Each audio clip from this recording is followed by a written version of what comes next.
बातमीपत्राच्या पहिल्या भागामध्ये आपलं स्वागत। आता बातम्या विस्तारानं। आज गुरुपौर्णिमा म्हणजेच व्यास पौर्णिमा। आयुष्याच्या वाटेवर प्रगती आणि उन्नती हवी असेल तर योग्य गुरु लाभावा लागतो। गुरूंबद्दल कृतज्ञता व्यक्त करण्याचा दिवस म्हणजे गुरुपौर्णिमा। गुरुविण कोण दाखविल वाट असं म्हटलं जातं। मानसिक, वैचारिक, शारीरिक, आर्थिक आणि आध्यात्मिक अशा प्रत्येक स्तरावर जर प्रगती साधायची असेल तर गुरूंचं मार्गदर्शन हे महत्त्वाचं असतं। आज विविध उपक्रमाद्वारे गुरूंना वंदन करून गुरुपौर्णिमा उत्साहात साजरी झाली। ठिकठिकाणी गुरूंना मनोभावे वंदन करण्यात आलं। प्रत्येकाच्या आयुष्यात आईवडिलांच्या बरोबरीनं गुरूंना अनन्यसाधारण महत्त्व असतं। जन्माला आल्यापासून आयुष्याच्या प्रत्येक टप्प्यावर गुरुची गरज असते। ज्या मातेच्या पोटी आपण जन्म घेतो तीच पहिली सर्वश्रेष्ठ गुरुमाऊली। त्यानंतर शाळेत प्रवेश होतो आणि लौकिक अर्थानं गुरु भेटतात। पुस्तकी ज्ञानाबरोबरच व्यवहार ज्ञान, जगाची रीत शिकवणारी आणि संस्कार करणारी मंडळी म्हणजेच गुरु। संकटसमयी मार्ग दाखवणाऱ्या व्यक्तींना आपण गुरु मानतो।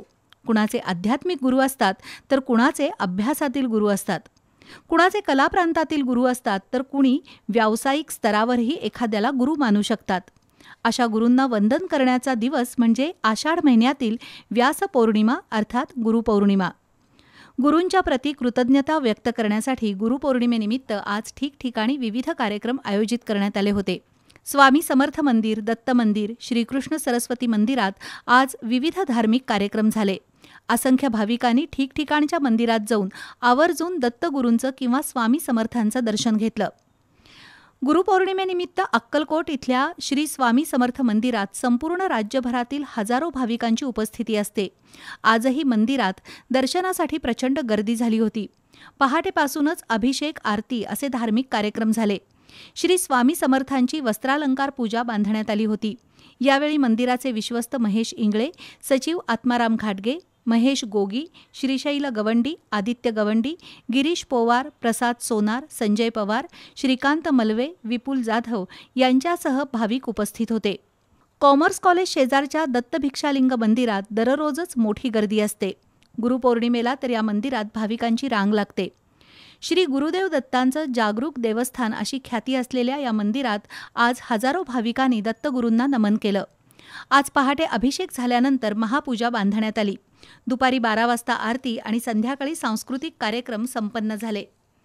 बाळासाहेब दादरणे यांनी आज संपूर्ण मंदिर गुलाबाच्या फुलांनी सजवून विड्याच्या पानांची पूजा साकारली। दत्त भिक्षालिंग मंदिरात आज अत्यंत प्रसन्न वातावरण होतं। दुपारी भाविकांना प्रसादाचं वाटप करण्यात आलं। यावेळी देवस्थानचे सचिव शीतल इंगवले, व्यवस्थापक महादेव दिंडे यांच्यासह भाविक मोठ्या संख्येनं उपस्थित होते। संभाजीनगर इथल्या मगरमिठी स्वामी समर्थ मंदिरात आज सकाळपासूनच भाविकांची दर्शनासाठी गर्दी झाली होती। सकाळी स्वरूप चौगुले यांच्या हस्ते अभिषेक करण्यात आला। श्री स्वामी समर्थांची महादेवाच्या रूपात नेत्रदीपक पूजा बांधण्यात आली होती। भाविकांनी फुलं अर्पण करून गुरूंचा आशीर्वाद घेतला तर मंदिर व्यवस्थापनाच्या वतीनं प्रसादाचं वाटप करण्यात आलं। रुईकर कॉलनीतील स्वामी समर्थ मंदिरात आज विविध धार्मिक विधी संपन्न झाले। शेकडो भाविकांनी स्वामी समर्थांचं दर्शन घेतलं आणि गुरुप्रती आदर व्यक्त केला। या मंदिरात आज दिवसभर प्रसन्न वातावरणाचा अनुभव येत होता। गंगावेशमधील श्रीकृष्ण सरस्वती महाराज मंदिरात सकाळपासूनच विविध धार्मिक कार्यक्रम संपन्न झाले। अभिषेक, आरती, होम हवन, स्तोत्रपठण असे धार्मिक कार्यक्रम उत्साहात पार पडले। श्रीकृष्ण सरस्वती महाराजांच्या पादुकांवर फुलं अर्पण करून भाविकांनी त्यांचा आशीर्वाद घेतला। आज दिवसभर या मंदिरात भाविकांची दर्शनासाठी रीघ लागली होती। राजेंद्रनगर शाहू पार्क परिसरातील दत्तगुरू गणा अवधूत महाराज भक्त मंडळाच्या वतीनं गुरुपौर्णिमेनिमित्त आनंदमय सोहळा पार पडला। श्री सद्गुरू गणा अवधूत महाराज यांच्या प्रमुख उपस्थितीत स्वामी समर्थ मंदिरापासून पालखी सोहळा पार पडला। यावेळी मोठ्या संख्येनं भाविकांनी उपस्थिती लावली होती। लक्षतीर्थ वसाहतीमधील संतोष गोसावी यांच्या अधिपत्याखाली सुरू असलेल्या स्वामी समर्थ मंदिरामध्ये गुरुपौर्णिमेनिमित्त होम हवन, अभिषेक, आरती असे कार्यक्रम झाले।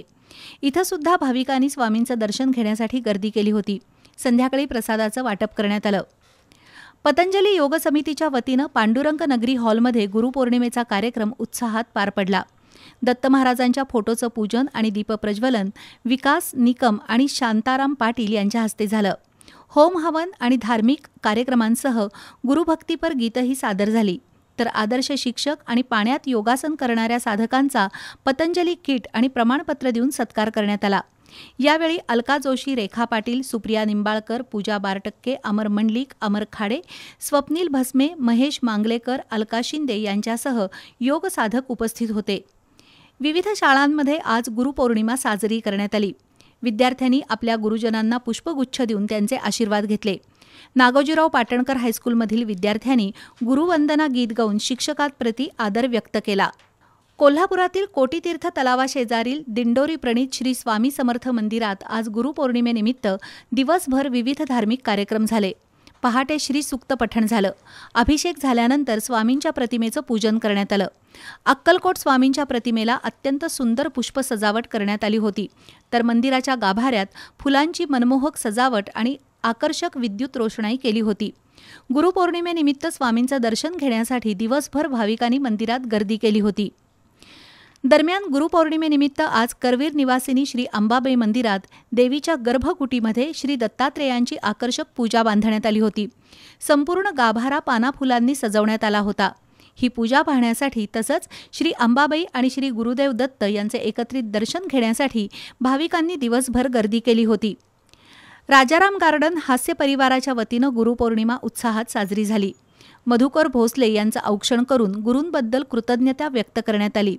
शीतल पंधारे आणि त्यांच्या सहकाऱ्यांनी दीपनृत्य सादर केलं, तर प्रभा भागवत यांनी श्लोकपठण केलं। यावेळी शोभा वोरा, सुलभा कुलकर्णी, सरोजनी पाटील, सरला वेद, कमल माळी यांच्यासह अन्य महिला सदस्या उपस्थित होत्या। दरम्यान माजी आमदार महादेवराव महाडिक यांना राजकीय गुरु मानणारे अनेक जण आहेत। धनंजय महाडिक युवा शक्तीचे अध्यक्ष रहीम सनदी, चिखलीचे रघु पाटील, गोकुळचे माजी संचालक दीपक पाटील, विश्वास जाधव, राजाराम कारखान्याचे संचालक दिलीप उल्पे, जयसिंगपूरचे नगरसेवक बजरंग खामकर, संजय मदनाईक, कसबा बावड्यातील महाडिक समर्थक यांच्यासह आजरा, खटांगळे, पुलाची शिरोली, कोल्हापूर शहर, शिये, भुये इथल्या अनेक कार्यकर्त्यांनी आज महादेवराव महाडिक यांची भेट घेतली आणि त्यांना वंदन केलं। दिवसभर महाडिक यांना भेटण्यासाठी कार्यकर्त्यांची रीघ लागली होती। कोल्हापुरातील केसापूर पेठेतील दिगंबर जैन मंदिरात आज गुरुपौर्णिमेनिमित्त विशेष कार्यक्रमाचं आयोजन करण्यात आलं होतं। श्रावक निखिल पाटील आणि परिवाराच्या हस्ते ध्वजारोहण करण्यात आलं। विनोद आडके यांच्या हस्ते पार्श्वनाथ भगवंताच्या मूर्तीवर पंचामृत अभिषेक करण्यात आला। लक्ष्मीसेन भट्टारक पट्टाचार्य महास्वामीजी यांचं पाद्यपूजन अनुप गरगटे आणि परिवाराच्या हस्ते झालं। त्यानंतर संजय रोटे आणि कुटुंबियांच्या वतीनं आरती करण्यात आली। शंतनू आवटे आणि परिवाराच्या हस्ते पुष्पवृष्टी झाली। या धार्मिक उपक्रमांद्वारे जैन मंदिरात गुरुपौर्णिमा संपन्न झाली। दरम्यान श्री क्षेत्र सिद्धगिरी मठावर आज पारंपरिक पद्धतीनं गुरुपौर्णिमा साजरी करण्यात आली। श्री शिवलिंगाच्या दर्शनासाठी मंदिरासमोर भाविकांच्या मोठ्या रांगा लागल्या होत्या। कणेरीतील श्री क्षेत्र सिद्धगिरी मठावर महादेवाचं पुरातन मंदिर आहे। गुरुपौर्णिमेनिमित्त या मंदिरातील शिवलिंगाला जल आणि दुग्धाभिषेक घालण्यात आला। तसंच मंदिराचा गाभारा फुलांनी सजवण्यात आला होता। गुरुपौर्णिमेनिमित्त आज सकाळपासून भाविकांनी कणेरी मठावर गर्दी केली होती। गुरुपौर्णिमा केवळ एक उत्सव नसून आध्यात्मिक आणि शैक्षणिक परंपरा आहे। गुरुपौर्णिमेला व्यास पौर्णिमा असेही म्हणतात। सिद्धगिरी मठावर आज पारंपरिक पद्धतीनं गुरुपौर्णिमा साजरी करण्यात आली। दरम्यान मठाधिपती अदृश्य काळसिद्धेश्वर स्वामीजी यांच्या दर्शनासाठी भक्तांनी मोठी गर्दी केली होती, तर गुरुपौर्णिमेच्या निमित्तानं काळसिद्धेश्वर स्वामीजी यांच्या प्रवचनाचा कार्यक्रम झाला।